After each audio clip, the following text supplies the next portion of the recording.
당나라 정관 연간 장안성 박대자은사에서 젊은 승려 해각은 한 가지 기이한 현상 때문에 깊은 의문에 빠져 있었다. 어제 남노한 옷차림에 중병을 앓는 거지가 절에 와 도움을 청했다. 그런데 스승이신 해능대사께서 그를 보시더니 두 손을 합장하고 공경하며 말씀하셨다. 보아하니 참으로 큰 복덕을 지닌 분이시군요. 해각은 아무리 생각해도 이해할 수 없었다. 이토록 운명이 기구해 보이는 병자를 어찌 복 있는 사람이라 칭할 수 있단 말인가? 불법의 진정 이처럼 깊고 오묘한 도리가 있는 것일까? 스승은 그저 옅게 미소 지으며 말했다. 해각아, 너는 인과라는 두 글자를 아직 겉으로만 이해하고 있구나. 이 세상의 괴로움과 즐거움, 복과 재앙은 보이는 것처럼 그리 간단한 것이 아니니라. 사찰 밖의 종소리가 은은하게 울려 퍼지는 동안 해각의 마음속에는 거대한 파도가 일었다. 이 모순처럼 보이는 판단은 그를 불법의 참된 이치를 찾아 나서는 구도의 길로 이끌게 될 것이었다. 해각 법사의 속명은 이명원으로 장안성의 유서 깊은 학자 집안 출신이었다. 어려서부터 총명하여 수많은 책을 읽었으니 본래대로라면 과거에 급제하여 벼슬길에 나아갔을 것이다. 그러나 갑작스러운 집안의 풍파가 그의 인생 항로를 완전히 바꾸어 놓았다. 그가 만 16살이 되던 해, 아버지는 억울한 사건에 휘말려 변방으로 귀향을 갔고 어머니는 시름시름 앓다 세상을 떠났으며 가세는 기울고 말았다. 절망에 빠진 어린 이명원은 대자은사를 찾아왔고 해능대사가 그의 남다른 자질을 알아보고 제자로 받아들이며 해각이라는 법명을 내렸다. 절에 들어온 초기 해각의 불법에 대한 이해는 아직 얕았다. 그는 늘 의문을 품었다. 어째서 우리 가족은 선행을 쌓고 덕을 베풀었는데도 결국 이런 비참한 결말을 맞았는가? 반면 악행을 저지르는 자들은 오히려 부귀영화를 누리는가? 스승은 언제나 인내심 있게 그에게 일러주었다. 인과라는 두 글자는 한평생에 국한되지 않느니라. 내가 지금 보는 것은 그저 표면일 뿐이다. 절에서 수행하는 나날이 길어지면서 해각은 각양각색의 신도와 불자들을 만나기 시작했다. 그들이 가져온 이야기들은 해각으로 하여금 인과에 대해 더 깊이 사유하게 만들었다.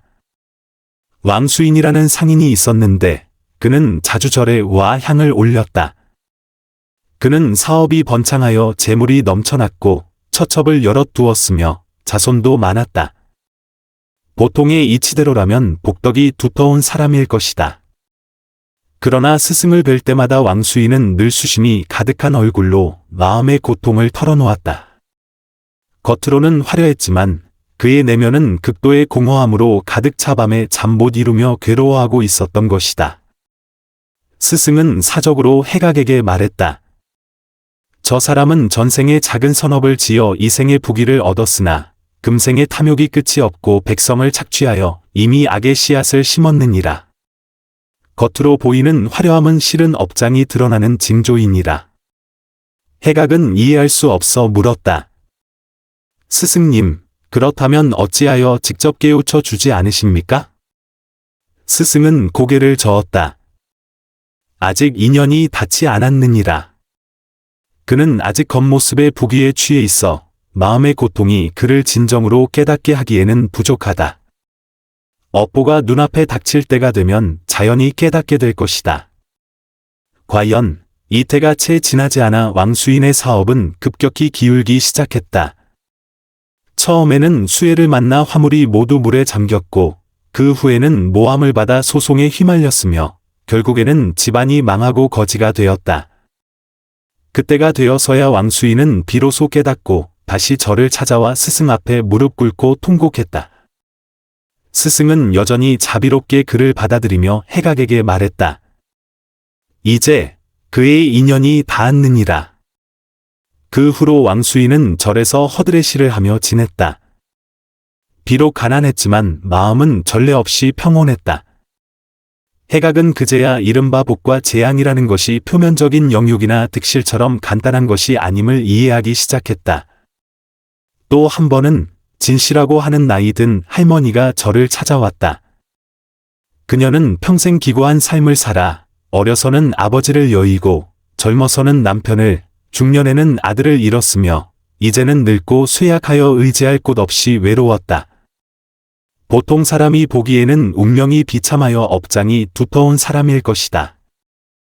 그러나 스승은 진씨를 뵙고는 오히려 유난히 공경하며 직접 차를 따라주기까지 했다.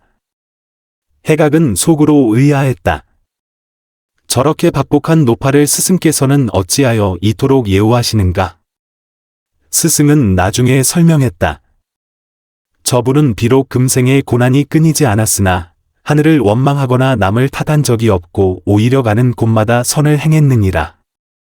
그녀의 고난은 실은 전생의 업장을 소멸시키는 과정이며 그녀가 금생에 행한 선행은 이미 내세를 위한 무량한 복받들 일군 것이니라. 해각이 살펴보니 진씨는 비록 가난했지만 성품이 자애로워 남과 다투는 법이 없었다. 가장 어려울 때조차 그녀는 얼마 없는 양식을 자신보다 더 필요한 사람에게 나누어 주곤 했다. 절의 승려들은 모두 그녀의 선량함에 감동하여 앞다투어 그녀를 도왔다. 스승은 감개무량하게 말했다. 보호하라. 그녀는 비록 물질적으로는 빈곤하지만 정신적으로는 풍요롭지 않으냐. 주위 사람들이 모두 그녀를 돕고자 하니 이 자체가 바로 복의 한 표현이니라. 이러한 경험들을 통해 해각은 불법에서 말하는 인과 관계가 그가 상상했던 것보다 훨씬 복잡하다는 것을 깨닫기 시작했다. 표면적인 괴로움과 즐거움이 진정한 복과 재앙을 의미하는 것은 아니었다. 어느 해봄, 절에 조문원이라는 젊은 선비가 찾아왔다. 그는 용모가 단정하고 재주가 뛰어났으며 막장원 급제를 하여 앞날이 창창했다. 모든 이가 그를 하늘이 내린 인재여 복덕이 두터운 사람이라 여겼다. 그러나 조문원은 스승에게 고통을 호소하며 겉으로는 화려해 보이지만 내면은 고통과 불안으로 가득하다고 말했다. 그는 지금 가진 모든 것을 잃을까 두려웠고 남들의 질투가 두려웠으며 미래의 불확실성이 두려웠다. 그 두려움이 그림자처럼 따라다니며 그를 밤낮으로 불안하게 만들었다. 스승은 그의 하소연을 다 듣고 나서 천천히 말했다. 보시께서 얻은 공명과 이익은 모두 전생 선업의 과보입니다. 허나 지금의 집착과 두려움은 이미 미래를 위한 고통의 씨앗을 심고 있는 것입니다. 진정한 복덕은 무언가를 얻는 데 있는 것이 아니라 마음의 평정과 지혜에 있습니다. 조문원은 그 말을 듣고 무언가 생각에 잠겼지만 아직 온전히 이해하지는 못한 듯했다.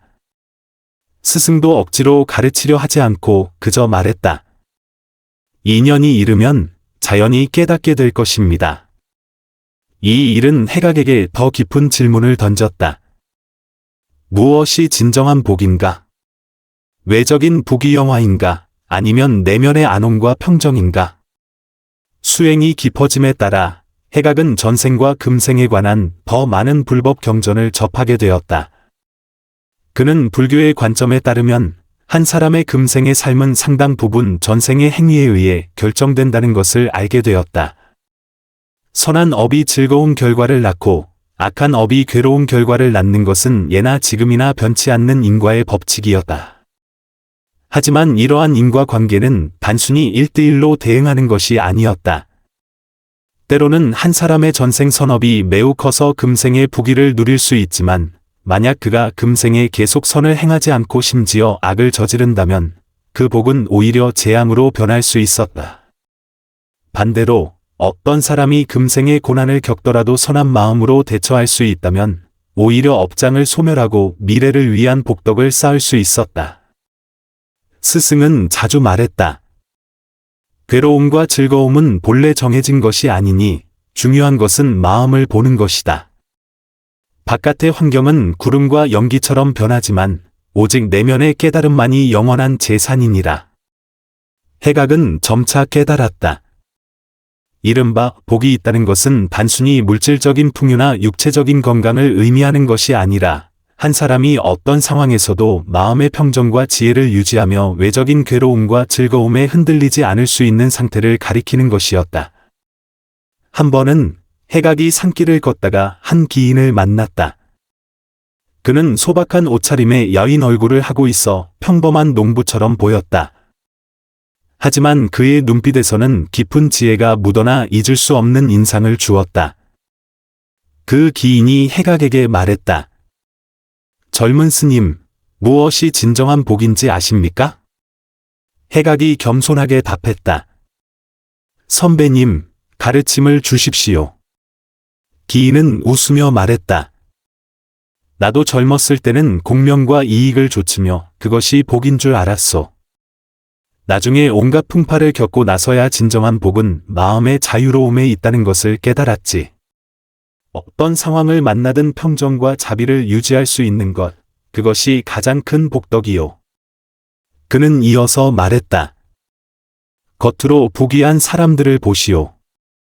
만약 그들 마음이 탐욕, 두려움, 질투로 가득하다면 그들은 실제로는 매우 고통스러운 것이요. 반면 가난해 보이는 사람들이라도 마음이 맑고 자비와 지혜로 가득하다면 그들이야말로 진정으로 부유한 사람들이요. 그 말은 마치 머리에 맑은 물을 붓는 듯한 깨달음을 주어 해각을 확 트이게 했다. 그는 자신이 보아온 여러 사람과 사건들을 다시 돌아보기 시작했고, 과연 기인의 말처럼 외적인 환경과 내적인 복덕이 항상 일치하는 것은 아님을 발견했다. 절로 돌아온 후 해각은 스승에게 이 기이한 만남을 보고했다.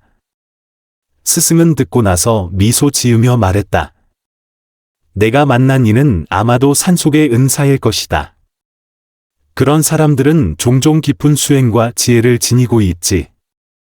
그들이 세속의 번잡함을 떠나 마음의 청정함을 추구하는 것, 그 자체가 바로 큰 복덕이니라. 스승이 이어서 말했다. 세상 사람들은 종종 겉모습에 미혹되어 부귀가 복이고 가난이 재앙이라 여기지만 진정한 복과 재앙은 마음에 달려 있다는 것을 알지 못한다. 만약 한 사람의 마음이 지혜와 자비로 가득하다면 비록 역경 속에 있더라도 역경을 순탄함으로 바꾸고 괴로움을 즐거움으로 바꿀 수 있느니라. 해각은 고개를 끄덕였지만 마음속에는 여전히 의문이 남았다. 스승님, 그렇다면 저희는 한 사람의 진정한 복덕을 어떻게 판단해야 합니까? 스승은 잠시 생각에 잠겼다가 말했다. 그 마음의 본성을 보아라. 한 사람의 말과 행동은 그 마음의 상태를 반영한다. 진정으로 복덕이 있는 사람은 대개 마음이 순수하고 남을 자비로 대하며 이를 지혜롭게 처리한다. 설령 어려움을 만나더라도 낙관과 강인함을 잃지 않지. 이 말은 해각으로 하여금 이전에 만났던 진씨 할머니를 떠올리게 했다. 그녀는 비록 평생 기고했지만 마음은 시종일관 선량했다. 이것이야말로 참으로 복이 드문 복덕이었다. 시간이 흐르면서 해각의 수행은 날로 깊어졌다. 그는 세상의 인과 현상을 더욱 깊은 눈으로 관찰할 수 있게 되었다. 겉으로는 화려하고 끝없이 좋아 보이는 사람들이 종종 마음속에 불안과 초조함을 품고 있고, 평범하거나 심지어 가난해 보이는 사람들이 선량함과 지혜를 지킬 수 있다면 오히려 내면의 평온과 기쁨을 누린다는 것을 발견했다. 어느 날 해각은 절 문밖에서 특별한 사람을 만났다. 그는 30살쯤 되어 보이는 남자로 몸은 야위고 얼굴은 창백하여 중병을 앓고 있음이 분명했다.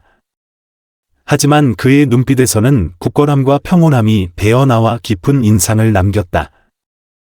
그 사람은 절의 병을 고쳐달라고 온 것이 아니라 부처님의 은혜에 감사하러 왔다고 했다. 그는 해각에게 말했다. 젊은 스님, 저는 제게 남은 날이 얼마 없다는 것을 압니다. 하지만 제 마음은 감사함으로 가득합니다. 이 병 덕분에 저는 생명의 소중함을 깨달았고 집착을 내려놓는 법을 배웠습니다. 저는 지금 그 어느 때보다도 행복합니다. 해각은 큰 충격을 받았다. 중병을 앓는 사람이 스스로 행복하다고 말하다니. 이는 그의 인식을 완전히 뒤엎는 것이었다. 그는 서둘러 스승을 모셔와 그 사람을 보게 했다. 스승은 그 병자를 보고 나서 역시 경탄하는 표정을 지었다. 그는 해각에게 말했다. 이 사람은 비록 몸에 병이 있으나 마음은 매우 건강하구나. 고난 속에서 지혜를 얻을 수 있으니 이것이 가장 큰 복이니라. 스승은 이어서 설명했다. 병 자체가 두려운 것이 아니다. 두려운 것은 병으로 인해 생기는 두려움, 원망, 절망이다.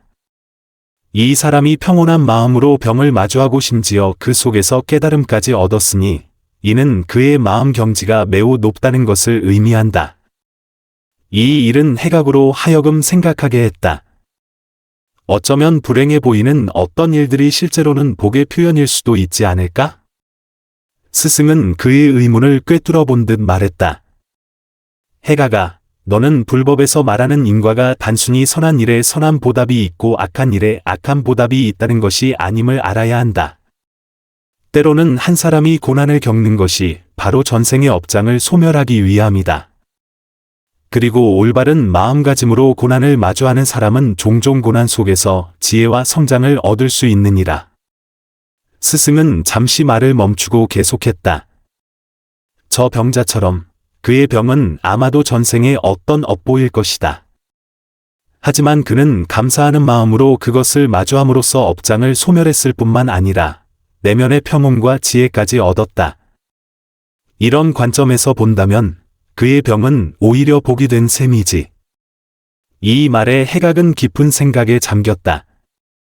그는 복과 재앙에 대한 자신의 인식을 다시 돌아보기 시작했고, 스승이 늘 하시던 복과 재앙에는 정해진 문이 없고 오직 사람이 스스로 부를 뿐이다 라는 말의 의미를 점차 깨달아갔다. 봄이 가고 가을이 오며 해각이 대자은사에서 수행한 지도 어느덧 5년이 지났다. 지난 5년간 그는 수많은 인과 이야기를 목격했고 불법에 대한 이해도 날로 깊어졌다. 그는 이른바 복덕이라는 것이 외적인 환경에 있는 것이 아니라 내면의 상태에 있다는 것을 점차 깨달았다. 진정으로 복덕이 있는 사람은 어떤 환경에 처하든 내면의 평온과 자비를 유지할 수 있다. 그들은 외적인 득실에 따라 기뻐하거나 슬퍼하지 않으며 일시적인 어려움 때문에 하늘을 원망하거나 남을 탓하지도 않는다. 오히려 그들은 어떤 경험에서든 지혜와 성장을 얻어낸다. 해각은 또한 왜 스승이 불행해 보이는 사람들이 오히려 복이 있다고 말했는지 이해하기 시작했다. 그들의 고난은 종종 전생의 업장을 소멸하는 과정이기 때문이었다. 그리고 만약 그들이 올바른 마음가짐으로 고난을 마주할 수 있다면 업장을 소멸할 뿐만 아니라 미래를 위한 복덕을 쌓을 수도 있었다. 이러한 인식의 전환은 해각의 마음을 더욱 평온하고 지혜롭게 만들었다. 그는 더 이상 외적인 환경에 얽매이지 않고 내면의 수행과 성장에 집중했다. 그러나 해각이 이미 인과에 대해 깊이 이해했다고 생각했을 때 더욱 복잡한 사례가 나타났다. 이 사례는 그의 기존 인식을 뒤흔들었을 뿐만 아니라 그의 수행길에서 중요한 전환점이 되었다. 어느 가을날 오후, 해각이 절에서 경전을 정리하고 있는데 문밖에서 갑자기 시끄러운 소리가 들려왔다. 그가 경전을 내려놓고 문 밖으로 나가보니 한 무리의 사람들이 땅에 쓰러져 있는 노인을 둘러싸고 있었다. 그 노인은 60살쯤 되어 보였고 옷차림은 소박했지만 단정했으며 얼굴은 자애로웠지만 이때는 극심한 고통으로 얼굴이 일그러져 있었다.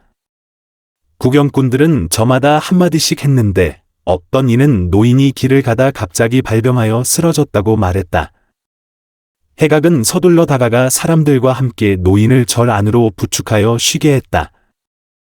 노인은 통증이 조금 가라앉자 사람들에게 감사를 표하고 자신을 이웃현에서 그를 가르치는 장선인이라고 소개했다. 장선인은 자신이 괴이한 병을 앓고 있으며 때때로 극심한 통증이 발작처럼 찾아온다고 말했다. 이 병은 10여 년 동안 그를 괴롭혔고 수많은 의원을 찾아다녔지만 고칠 수 없었다. 하지만 그는 이로 인해 좌절하지 않고 오히려 더욱 열심히 그를 가르치고 아이들을 교육하며 가난한 아이들이 배움을 받을 수 있도록 도왔다. 장선인의 말은 그 자리에 있던 사람들에게 큰 감동을 주었다. 병고에 10여 년간 시달린 사람이 하늘을 원망하기는커녕 오히려 더 적극적으로 남을 돕다니 그 정신은 실로 존경스러웠다. 스승은 이 소식을 듣고 특별히 장선인을 찾아왔다. 두 사람은 오랫동안 대화를 나누었고 스승은 장선인의 인품과 수양의 찬사를 아끼지 않았다. 떠날 무렵 스승은 해각에게 그를 지금까지도 혼란스럽게 만든 그 말을 했다. 이분이야말로 참으로 큰 복덕을 지닌 분이시구나. 해각은 도저히 이해할 수 없었다. 10여 년간 병고에 시달린 사람을 어찌 큰 복덕을 지녔다고 할 수 있는가? 비록 장선인의 인품은 존경스럽지만 그것이 그의 병고와 무슨 관련이 있단 말인가? 스승은 해각의 의혹을 알아챈 듯했지만 그저 옅게 미소 지으며 말했다. 해각아, 너는 인과라는 두 글자를 아직 겉으로만 이해하고 있구나. 이 세상의 괴로움과 즐거움, 복과 재앙은 보이는 것처럼 그리 간단한 것이 아니니라. 이 말은 해각을 깊은 사색에 잠기게 했다. 그는 지난 몇 년간 보고 들은 것을 되짚으며 해답을 찾으려 애썼다. 해각은 선방에 앉아 창밖의 달빛을 바라보며 마음속에 이는 거대한 의문을 곱씹었다. 장선인의 사례는 그의 기존 인식을 완전히 뒤엎었다. 10여 년간 병으로 고통받은 사람이 어째서 스승에게 큰 복덕을 지닌 이로 불리는가? 설마 질병 자체가 복의 상징이란 말인가? 아니면 이 안에 더 깊은 인과의 비밀이 숨겨져 있는 것인가? 달빛이 물처럼 흘러 해각의 얼굴을 비추었다.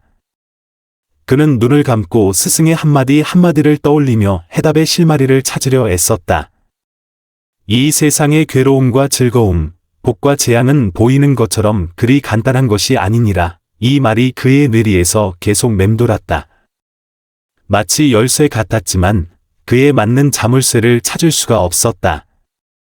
바로 그때 스승 해능의 모습이 문가에 나타났다. 해각의 혼란스러운 표정을 본 스승은 천천히 방으로 들어와 그의 곁에 앉았다. 해각아, 장선인 거사 일을 생각하고 있느냐? 스승이 온화하게 물었다. 해각은 고개를 끄덕였다. 제자는 도무지 이해할 수 없습니다. 중병을 앓으며 고통받는 사람을 어찌하여 큰 복덕을 지녔다고 하시는지요? 스승은 직접 대답하는 대신 반문했다. 너는 무엇이 진정한 복덕이라 생각하느냐? 해각은 잠시 생각한 후 말했다. 제자가 생각하기에 진정한 복덕이란 내면의 평온과 지혜이며 외적인 괴로움이나 즐거움에 흔들리지 않는 것입니다. 스승은 고개를 끄덕였다. 그 정도면 이미 훌륭한 깨달음이다. 허나 어떤 이들의 고난은 그 자체가 특별한 복덕일 수 있다는 생각은 해보았느냐? 해각은 의아한 눈으로 스승을 바라보았다. 스승님, 그 말씀은 어찌 이해해야 합니까? 스승은 창가로 다가가 밖의 달빛을 바라보며 천천히 말했다. 해각아, 너는 어째서 일부 수행이 깊은 이들이 스스로 고행을 택하는지 아느냐? 의지를 단련하고 집착을 버리기 위함입니까? 해각이 답했다. 그렇다. 하지만 그것은 표면적인 이유일 뿐이다. 스승은 몸을 돌렸다. 그의 눈은 지혜의 빛으로 반짝였다. 더 깊은 이유는 고난이 사람으로 하여금 더 빨리 업장을 소멸하고 더 신속히 깨달음을 얻게 하기 때문이니라. 스승은 잠시 말을 멈추고 계속했다. 불법에 따르면 한 사람의 금생의 삶은 상당 부분 전생의 업력에 의해 결정된다. 만약 한 사람이 전생에 많은 악업을 지었다면 그 업력은 어느 시점에 나타나 그에게 고난을 가져다 줄 것이다.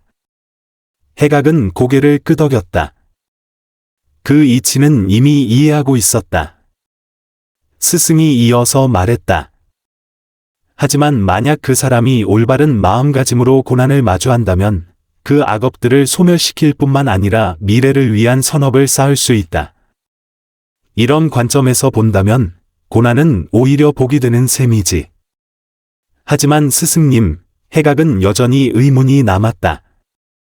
장선인 거사의 고난은 질병인데 이것이 수행자가 스스로 선택한 고행과 무슨 차이가 있습니까? 스승은 미소 지으며 말했다. 차이가 크다. 수행자가 스스로 고행을 선택하는 것은 의식적인 수행 방법이다. 하지만 장선인 같은 이들이 겪는 고난은 업력이 나타난 결과다. 그러나 중요한 것은 그들이 그 고난을 어떻게 마주하느냐에 있다. 스승은 해각 곁으로 돌아와 앉으며 목소리를 더욱 부드럽게 했다. 장선인은 병을 마주하면서 하늘을 원망하거나 자포자기하지 않고 오히려 더욱 적극적으로 남을 도왔다. 이러한 마음가짐 자체가 거대한 공덕이다. 게다가 그의 고난은 보이지 않는 가운데 그의 전생 업장을 소멸시키고 있느니라. 해각은 어렴풋이 이해하기 시작했다. 스승님의 뜻은 장선인 거사의 병은 비록 고난이지만 그가 올바르게 대처함으로써 그 고난이 복덕으로 전환되었다는 말씀이십니까? 바로 그러하다. 스승은 고개를 끄덕였다. 그리고 더 깊은 이치가 있다. 해각은 다급하게 물었다. 스승님, 자세히 가르쳐 주십시오. 스승은 잠시 생각에 잠겼다가 말했다. 해각아, 너는 어떤 이들의 고난이 실은 다른 사람을 대신해 업보를 받는 것일 수 있다는 것을 아느냐? 그 말은 마치 벼락처럼 해각을 강타했다. 업보를 대신 받는다니요? 그게 무슨 뜻입니까? 스승은 천천히 말했다. 불법에는 동체대비라는 말이 있다. 진정으로 큰 자비심을 가진 사람은 때때로 본래 자신의 것이 아닌 고난을 스스로 짊어짐으로써 다른 사람의 고통을 덜어주기도 한다. 이러한 행위는 불법에서 가장 큰 공덕으로 여겨진다. 해각의 마음속에 거대한 파도가 일었다. 스승님께서는 장선인 거사의 병이 어쩌면 다른 사람을 위해 고통을 짊어지고 있는 것일 수 있다는 말씀이십니까? 스승은 고개를 끄덕였다. 그럴 가능성이 크다. 생각해보아라. 장선인은 평생 그를 가르치고 아이들을 교육하며 가난한 아이들을 도왔다. 그의 자비심이 이토록 깊으니 자신도 모르는 사이에 본래 그의 제자들이나 다른 사람들이 짊어져야 할 업보의 일부를 짊어지게 되었을 수도 있다. 이 설명은 해각에게 충격을 주었다. 만약 정말 그렇다면 장선인의 병은 그의 깊은 자비심과 사심 없는 정신을 드러내는 것이므로 진정 복덕이라 불릴 만했다. 스승은 계속해서 말했다. 물론 이렇게 업보를 대신 받는 것은 의도적인 행위가 아니라 자비심이 자연스럽게 흘러나온 결과다. 진정으로 큰 자비심을 가진 이들은 그 마음이 중생과 통하여 자연히 중생의 고난을 나누어지게 되는 것이다. 해각은 생각에 잠겨 말했다. 그렇다면 그런 분들은 무척 고통스럽지 않겠습니까? 스승은 고개를 저었다. 겉보기에는 고통스러워 보이지만 실제로는 그들의 내면은 매우 즐겁다. 자신의 고난이 다른 사람의 고통을 덜어줄 수 있다는 것을 알기 때문에 그 자체가 거대한 기쁨이 되는 것이다. 게다가 이러한 사심 없는 행위는 그들에게 헤아릴 수 없는 공덕을 가져다 줄 것이다. 이 말은 해각으로 하여금 장선인이 떠날 때 얼굴에 깃들어 있던 그 평온함과 기쁨을 떠올리게 했다. 비록 몸은 고통을 겪고 있었지만 그의 눈에는 조금의 원망도 없이 오히려 자애와 감사가 가득했다. 스승은 해각의 생각을 읽은 듯 말했다. 이제 알겠느냐? 장선인의 병은 겉보기에는 고난이지만 실제로는 그의 깊은 공덕의 표현이다. 그는 자신의 고난으로 수많은 아이들의 행복과 성장을 바꾸었다. 이러한 교환은 불법의 관점에서 보면 가장 값진 거래이니라. 해각은 고개를 끄덕였지만 마음속에 아직 한 가지 의문이 남았다. 스승님, 그렇다면 한 사람의 고난이 업보의 발현인지 아니면 남의 업보를 대신 받는 것인지 어떻게 판단합니까? 스승은 미소 지으며 말했다. 좋은 질문이다. 실은 많은 경우 이 두 가지 상황이 동시에 존재할 수 있다. 한 사람이 자신의 업장을 소멸하는 동시에 다른 사람의 고난을 나누어지고 있을 수도 있다. 중요한 것은 그가 고난을 마주하는 마음가짐에 있다. 스승이 설명했다. 만약 한 사람이 고난 속에서도 여전히 자비심을 잃지 않고 계속해서 남을 돕는다면 그의 고난은 다른 사람의 업보를 대신 받는 성질을 띠게 된다. 만약 한 사람이 고난 때문에 원망하고 이기적으로 변한다면 그는 그저 자신의 업보를 감당하고 있을 뿐 별도의 공덕은 없는 것이다. 이 설명은 해각을 활짝 깨닫게 했다. 그는 왜 스승이 장선인을 큰 복덕을 지닌 사람이라고 말했는지 이해하기 시작했다. 그는 병의 고통을 겪으면서도 여전히 자비심을 유지하고 다른 사람을 계속 도왔기 때문이다. 이러한 행위 자체가 거대한 공덕이며 큰 복덕이라 불리기에 충분했다. 해각이 깨달은 듯하자 스승은 말을 이었다. 또 한 가지 더 깊은 이치가 있다. 진정한 수행자는 종종 금생에 더 많은 고난을 겪기를 선택하여 더 빨리 업장을 소멸하고 더 신속히 해탈을 얻고자 한다. 해각이 의아해하며 물었다. 스승님, 그것은 무슨 뜻입니까? 스승이 설명했다. 가령 한 사람에게 갚아야 할 악업이 10만큼 있다고 하자. 만약 그것을 10번의 생에 나누어 갚는다면 매 생마다 한 만큼의 고난만 겪으면 된다. 하지만 한 생에 전부 갚으려 한다면 10만큼의 고난을 겪어야 한다. 비록 그 한 생은 매우 고통스럽겠지만 그 후에는 완전히 해탈하게 되는 것이다. 해각은 크게 깨달았다. 그래서 일부 수행자들이 금생에 더 많은 고난을 겪기를 선택하는 것이군요. 스승은 고개를 끄덕였다. 바로 그러하다. 그리고 이러한 선택은 종종 잠재의식 속에서 이루어지거나 그들의 지혜와 자비심이 자연스럽게 이끄는 결과다. 장선인 같은 분은 아마도 자신도 모르는 사이에 그러한 선택을 했을 가능성이 크다. 이 말은 해각으로 하여금 장선인에 대한 존경심을 더욱 깊게 했다. 그토록 큰 고난을 겪으면서도 자비심을 잃지 않는 사람은 참으로 큰 복덕을 지녔다고 할 만했다. 스승은 몸을 일으켜 떠날 준비를 했다. 떠나기 전 그는 해각에게 말했다. 해각아, 기억하거라. 진정한 복덕은 외적인 환경에 있는 것이 아니라 내면의 상태에 있다. 한 사람이 어떤 상황에서도 자비와 지혜를 유지할 수 있다면 그가 바로 가장 복덕이 있는 사람이니라. 스승이 떠난 후 해각은 선방에 홀로 앉아 스승의 말을 되새겼다. 달은 이미 서쪽으로 기울었지만 그의 마음은 전례 없이 밝았다. 그는 마침내 왜 스승이 장선인을 큰 복덕을 지닌 사람이라고 말했는지 깨달았다. 장선인의 병은 겉보기에는 고난이지만 실제로는 여러 겹의 의미를 담고 있을 수 있었다. 첫째, 그것은 전생 업력의 발현일 수 있으며 이 고난을 감수함으로써 장선인은 자신의 업장을 소멸하고 있었다. 둘째, 장선인의 깊은 자비심 때문에 그는 자신도 모르게 본래 다른 사람이 짊어져야 할 업보의 일부를 짊어지고 있었을 수 있으며 이는 사심 없는 큰 사랑이었다. 마지막으로 고난을 올바르게 마주함으로써 장선인은 고난에 쓰러지지 않았을 뿐만 아니라 오히려 더욱 적극적으로 남을 도왔으니 이 자체가 거대한 공덕이었다. 이런 관점에서 보면 장선인의 병은 그의 깊은 수행과 사심 없는 인품을 드러내는 것이므로 진정 복이라 불릴 만했다. 해각은 또한 왜 불법에서 괴로움과 즐거움은 정해진 것이 없다고 말하는지 이해하기 시작했다.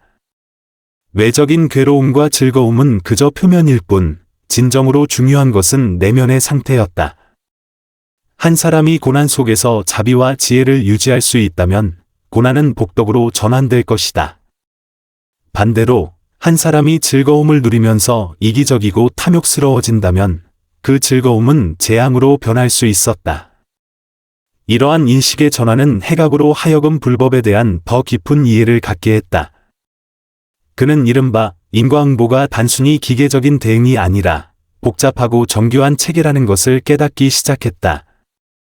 이 체계 안에서 한 사람의 마음가짐과 행동은 끊임없이 그의 업력에 영향을 미치고 나아가 그의 운명에 영향을 미쳤다.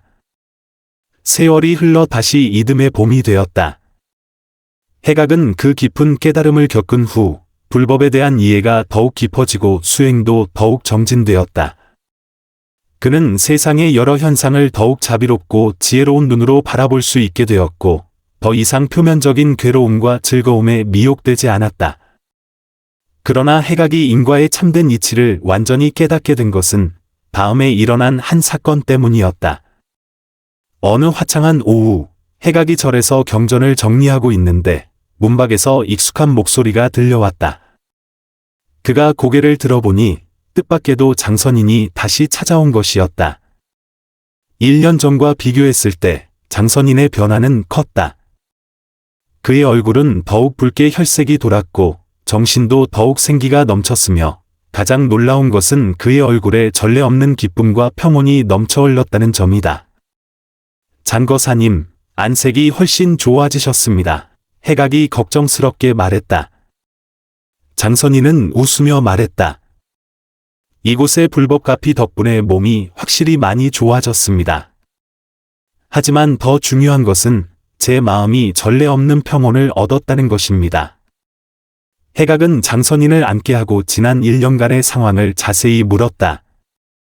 장선인은 지난번 절에 다녀간 후로 자신의 병에 대해 완전히 새로운 인식을 갖게 되었다고 해각에게 말했다. 이전에는 겉으로는 불평하지 않았지만 마음속 깊은 곳에는 여전히 약간의 억울함과 의문이 있었습니다. 장선인은 솔직하게 말했다.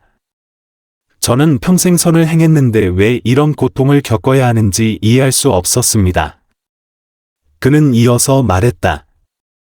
하지만 스승님의 가르침을 듣고 나서 제 병에 더 깊은 의미가 있을 수 있다는 것을 깨닫기 시작했습니다.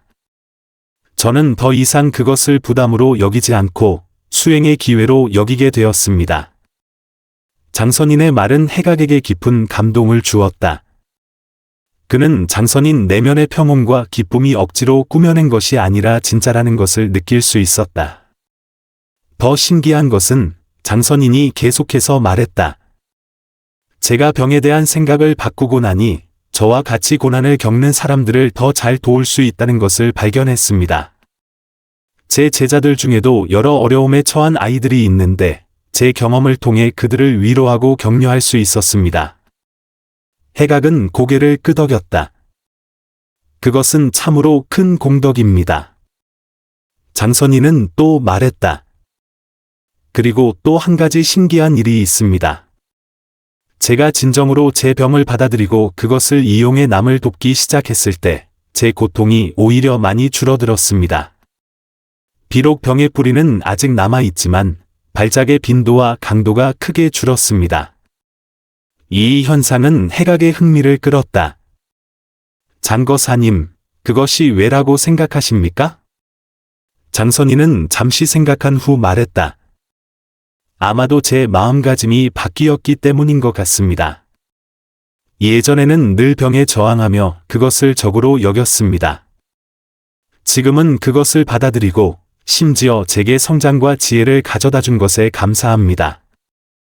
이러한 마음가짐의 변화가 제 몸 상태에 영향을 미친 것 같습니다. 해각은 깊이 동의했다. 불법의 관점에 따르면 심리 상태는 실제로 신체 건강에 영향을 미친다. 마음이 평온하면 몸도 건강을 유지하기 쉽고 마음이 원망과 두려움으로 가득하면 몸에 문제가 생기기 쉽다. 바로 그때 스승 해능이 다가왔다. 장선인을 보고 스승의 얼굴에 흐뭇한 미소가 번졌다. 선인거사, 변화가 크시구려. 스승이 자애롭게 말했다. 장선인은 서둘러 일어나 절을 올렸다. 스승님의 가르침 덕분에 제자가 오늘날의 깨달음을 얻었습니다. 스승은 손을 저었다. 그것은 거사 자신의 선한 뿌리와 지혜 덕분이요. 나는 그저 약간의 영감을 주었을 뿐이요. 스승은 자리에 앉아 해각에게 말했다. 해각아, 선인거사의 몸에서 일어난 변화가 보이느냐? 해각은 장선인을 자세히 관찰하며 말했다. 제자가 보기에는 장거사님께서 이전보다 더욱 평온하고 기쁨에 차 있으시며 몸에서 어떤 특별한 빛이 나는 듯합니다. 스승은 고개를 끄덕였다. 내 관찰이 정확하다. 선인거사는 이제 자신의 병이 지닌 의미를 진정으로 이해하여 그의 마음 상태가 근본적으로 바뀌었다. 이러한 변화는 그의 몸뿐만 아니라 그의 삶 전체의 상태에 영향을 미친 것이다. 스승은 장선인을 향해 물었다. 선인거사, 이제 자신의 병에 대해 어떻게 생각하시오? 장선인은 정중하게 말했다.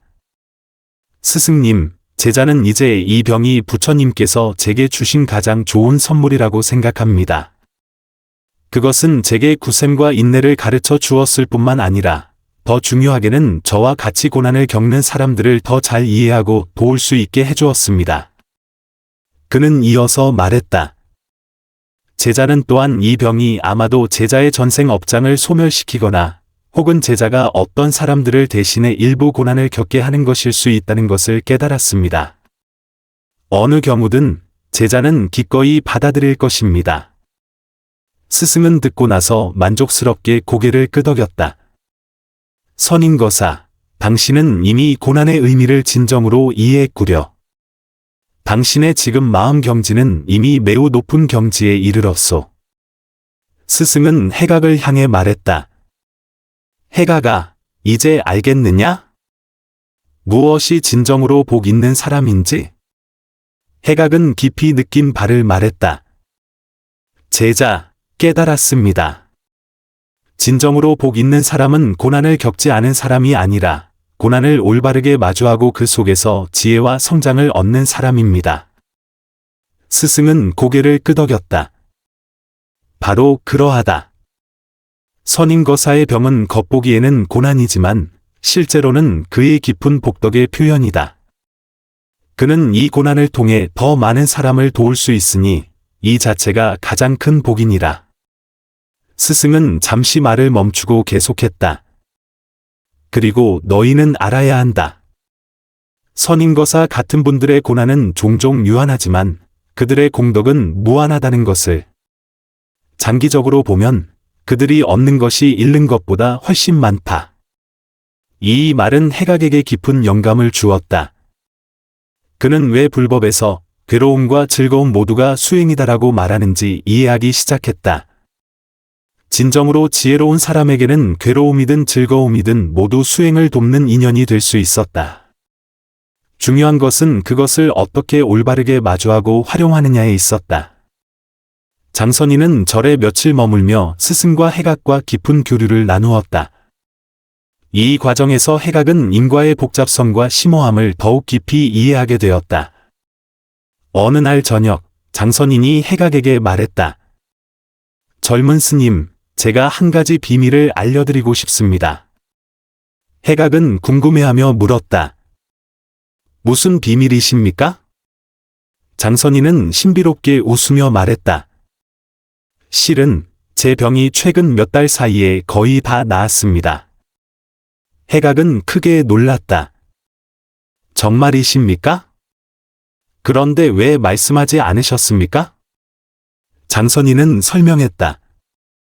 제가 병들었을 때 사람들이 제 도움과 위로를 더 쉽게 받아들인다는 것을 알게 되었기 때문입니다.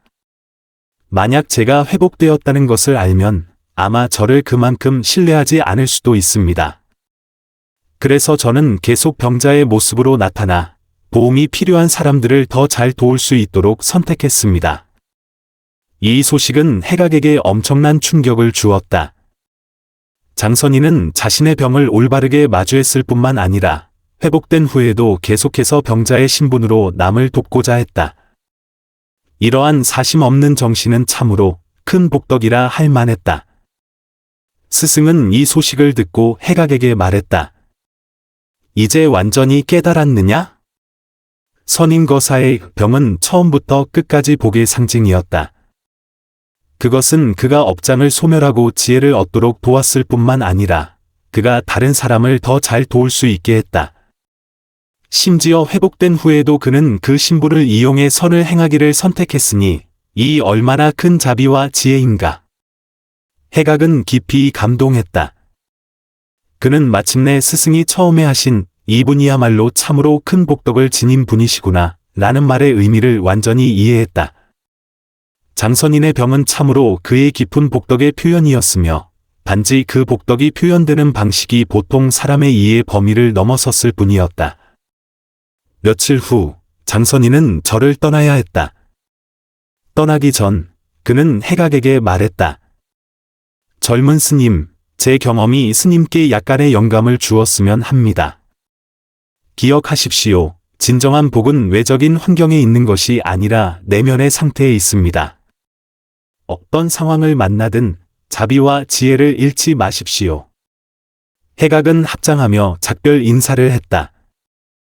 장거사님의 가르침, 제자는 영원히 마음에 새기겠습니다.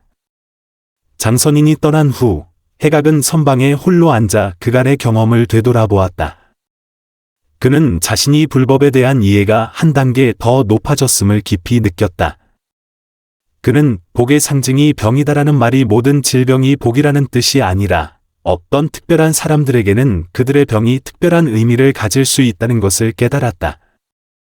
이 사람들은 병을 올바르게 마주함으로써 자신의 업장을 소멸할 뿐만 아니라 더 많은 사람을 도와 거대한 공덕을 얻을 수 있었다.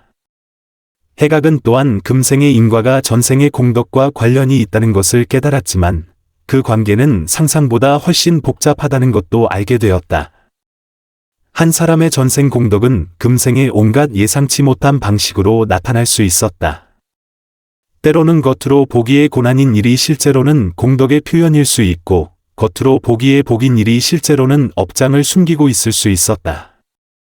중요한 것은 이러한 상황을 어떻게 올바르게 이해하고 마주하느냐에 있었다. 진정으로 지혜로운 사람은 어떤 상황에서도 내면의 평온과 자비를 유지하고 그 상황을 선용하여 자신과 다른 사람이 성장하고 해탈하도록 도울 수 있었다. 그 후로 해각의 수행은 새로운 단계로 접어들었다. 그는 더 이상 표면적인 괴로움과 즐거움, 득실에 얽매이지 않고 내면의 수양과 중생에 대한 자비에 집중했다.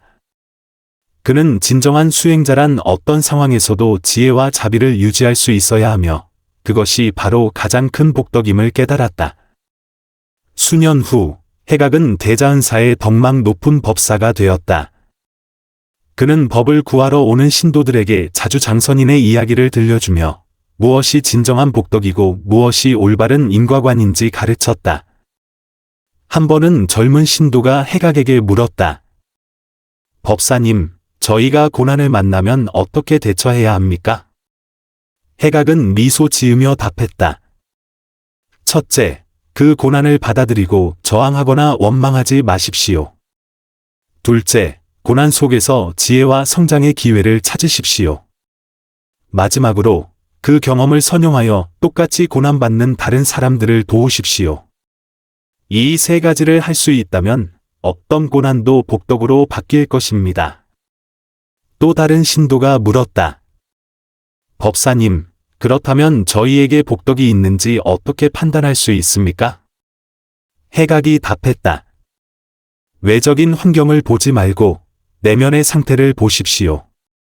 만약 당신이 어떤 상황에서도 평온과 자비를 유지할 수 있다면, 만약 당신이 항상 받는 것보다 남을 돕는 것을 생각한다면, 만약 당신이 어떤 경험에서든 지혜와 성장을 얻을 수 있다면, 당신은 복덕이 있는 사람입니다.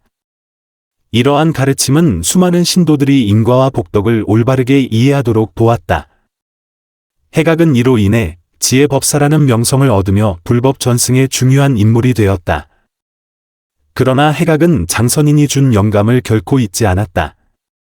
어려움이나 좌절을 만날 때마다 그는 병을 마주하던 장선인의 평온과 기쁨, 그리고 이 병은 부처님께서 제게 주신 가장 좋은 선물입니다. 라고 했던 그의 말을 떠올렸다. 그 마음 경지는 해각의 수행길을 밝히는 등불이 되었고, 그가 법을 전할 때 가장 강력한 예시가 되었다. 장선인의 이야기를 통해 해각은 불법에서 말하는 인과의 깊은 뜻을 통찰했다. 그는 진정한 불법의 지혜란 고난을 피하는 데 있는 것이 아니라 고난을 올바르게 마주하고 활용하는 데 있다는 것을 깨달았다. 외적인 복을 추구하는 것이 아니라 내면의 지혜와 자비를 기르는 데 있다는 것을 깨달았다. 이러한 이해는 그 자신의 인생을 바꾸었을 뿐만 아니라 수많은 후대 사람들에게 영향을 미쳤다. 10년의 세월이 흘러 해각 법사는 불법 수행의 길에서 높은 경지에 이르렀다. 그는 스스로 깊은 불법의 진리를 깨달았을 뿐만 아니라 많은 사람들의 마음속 의문을 풀어주었다.